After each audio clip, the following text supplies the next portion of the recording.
Hello student, welcome to our channel CS engineering Gyan. Computer organization and architecture के tutorial में आज हमारा topic है मेमोरी ऑर्गेनाइजेशन। तो इसमें हम लोग बेसिक कॉन्सेप्ट देखेंगे आपका मेमोरी का। मेमोरी मेनली आपका डेटा स्टोरेज के लिए आपका यूज होता है। यहाँ पर आपकी डिफरेंट टाइप्स की मेमोरी होती हैं, तो उनको हम लोग यहाँ पर चेक करेंगे कि कौन कौन सी आपकी मेमोरी होती हैं। So program and information are put away in a capacity unit called memory. आपके जो भी प्रोग्राम है, इंफॉर्मेशन है, उसको एक जगह पे आप स्टोर करते हैं, जिसे हम लोग क्या बोलते हैं, एज अ मेमोरी आपकी बोलते हैं।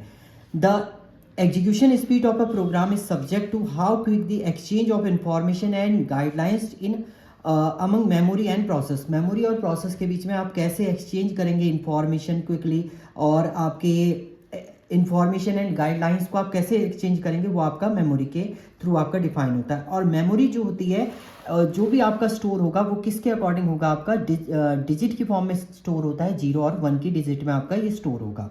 And computer memory just like at the human brain की तरह ही वर्क करता है। It store data, information and instruction. ये तीनों चीज़ें आपकी स्टोर करने के लिए यूज करते हैं आप कंप्यूटर मेमोरी को। And it is a data store unit और data store device where data is to be process and instruction required for processing the storage.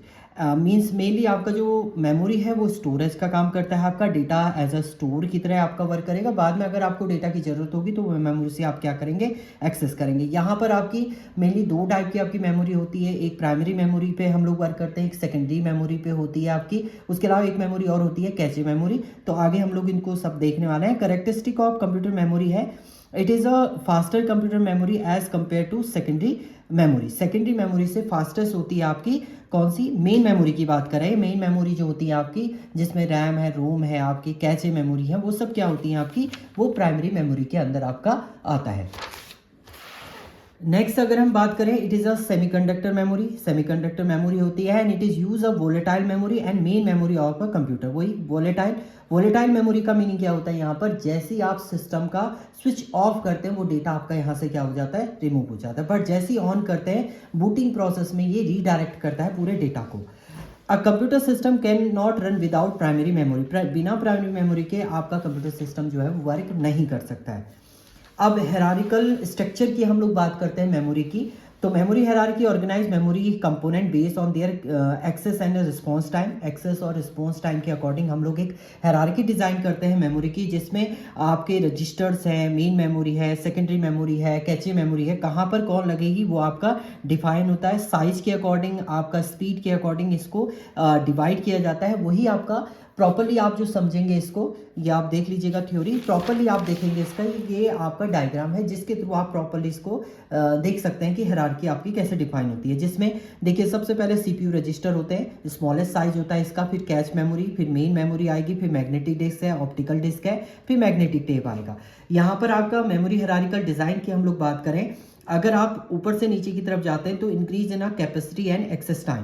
इनकी कैपेसिटी इंक्रीज होगी, इसकी बहुत कम होती है कैपेसिटी, इसकी उससे थोड़ा सा ज़्यादा होगी, ये उससे ज़्यादा होगी, एंड इनकी फिर लार्ज होती है। जबकि increase in cost per bit. Cost अगर आप इनकी कॉस्ट देखें तो हाईएस्ट कॉस्ट जो होती है CPU रजिस्टर की होगी, फिर कैच मेमोरी की आपकी कॉस्ट होती है।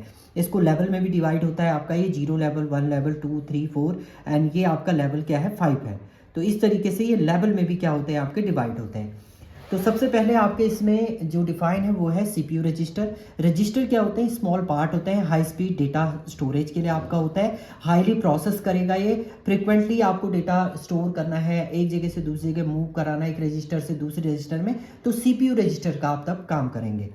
दूसरा आता है आपका, दूसरी फास्टेस्ट मेमोरी की हम लोग बात करते हैं, वो होती है कैच मेमोरी। कैच मेमोरी आपकी CPU और मेन मेमोरी के बीच में लगा होता है। अगर ये आपका CPU है एंड देन ये मेन मेमोरी है, तो इनके बीच में जो होगी कैचे मेमोरी आपकी रहती है। फास्टेस्ट मेमोरी एक्सेस के लिए होता है, बट इसका साइज जो होता है स्मॉल होता है, इसलिए पहले जो डेटा आपका सर्च होगा कैच मेमोरी में होगा, नहीं मिलेगा तब फिर प्राइमरी मेमोरी के पास जाता है। So cache memory is the design to minimize the time to take the access data by the providing CPU with quick access to frequently use data. मतलब डेटा को फ्रिक्वेंटली एक्सेस करने के लिए जो यूज होता है वो आपका किसका यूज होता है, कैच मेमोरी का होता है। इसके बाद आती है आपकी मेन मेमोरी। इसको हम और बोलते हैं आपका RAM. RAM is a random access memory, is a main memory भी हम लोग बोलते हैं। रैंडम एक्सेस मेमोरी जो है प्राइमरी मेमोरी है कंप्यूटर सिस्टम की, लार्ज स्टोरेज कैपेसिटी है as compare to cache memory but is slower. ये कैच मेमोरी से क्या होता है आपका, स्लो होता है। Main memory is use to store data and instruction that are currently in use by the CPU. CPU जो भी आपका यूज करेगा पहले वो कैच मेमोरी में चेक करेगा, कैच में नहीं मिलेगा तब वो आपका मेन मेमोरी के पास जाएगा, और मेन मेमोरी में भी नहीं मिलता है तब वो सेकेंडरी मेमोरी के पास जाता है आपका। मेन मेमोरी ऑल्सो डिवाइडेड होती है आपकी दो पार्ट में, जिसमें स्टैटिक रैम होता है आपका और दूसरी आपकी होती है dynamic RAM. Static RAM store जो डेटा आपका करता है फ्लिप फ्लॉप की फॉर्म में आपका स्टोर करेगा, वैलिडेटेड पावर इज सप्लाई होगा, faster access time and it is use in implementing cache memory. Cache memory को इम्प्लीमेंट भी आप इसके अंदर कर सकते हैं। दूसरी आती है आपकी डायनेमिक मेमोरी। डायनेमिक मेमोरी जो होता है वो डेटा आपका स्टोर करता है कैपेसिटर एंड आपका रेफरेंस सर्किट की फॉर्म में। ये डेटा को क्या करेगा, स्टोर करेगा आपका। Store the binary information as charge on the capacitor, it require refresh circuit to maintain the charge, मतलब बार बार आपको रिफ्रेश की इसमें ज़रूरत होती है। And contain more memory cell per unit area as compare to S RAM. S RAM की तुलना में इसको क्या चाहिए, मोर सेल चाहिए आपका डेटा को स्टोर करने के लिए। इसके बाद आती है आपकी सेकेंडरी स्टोरेज। सेकेंडरी स्टोरेज में आपकी HDD हार्ड डिस्क ड्राइव है, आपकी SSD है, आपकी सॉलिड स्टेट ड्राइव है। नॉन वोलेटाइल इन नेचर होता है आपका। वो नॉन वोलेटाइल में इसका डेटा आपका स्विच ऑफ हो जाए सिस्टम या आपका पावर ऑफ हो जाए तब भी आपका मेंटेन रहेगा, मतलब इसका डेटा आपका रिमूव नहीं होता है। It is use to store data and instruction that are not currently in use by the CPU. CPU जो जिसका यूज नहीं कर रहा वो डेटा आपका सेकेंडरी स्टोरेज में रहता है। अगर प्राइमरी मेमोरी में डेटा नहीं मिलता है तो उसके बाद सर्च होता है वो कहाँ, सेकेंडरी स्टोरेज पे। Secondary storage has the slowest access time and ये एज अ मेन मेमोरी की तुलना में इसका जो एक्सेस टाइम होता है वो क्या होता है, स्लो होता है। इसके बाद आती है आपकी magnetic disk. Magnetic disk are simply circuit plate that are fabricated with the either a metal or a plastic और अ मैग्नेटिक मटेरियल। मतलब हम लोग मैग्नेटिक डिस्क को भी एज अ सेकेंडरी स्टोरेज ही आपका बोलते हैं। तो फ्रिक्वेंटली आपको डेटा अगर मेन मेमोरी में नहीं मिल रहा है तो आप सेकेंडरी और मैग्नेटिक डिस्क में जा सकते हैं। सिमिलरली आपका यहाँ पर मैग्नेटिक टेप भी होता है जो आपका कंपेयर हम लोग इसको भी क्या बोलते हैं, सेकेंडरी स्टोरेज ही बोलते हैं, जो डेटा आपका स्टोर करता है।